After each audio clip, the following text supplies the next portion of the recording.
Why creatives hate selling. I've got a theory as to why creatives hate selling.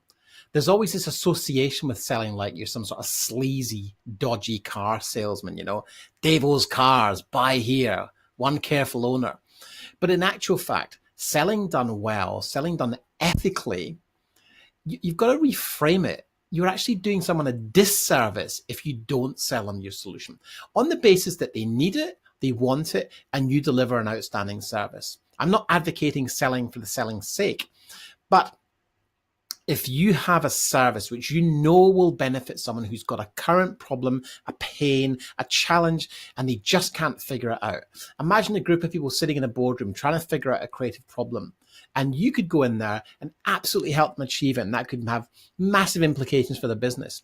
You have a moral obligation to sell them your solution because you know you can help them solve a problem.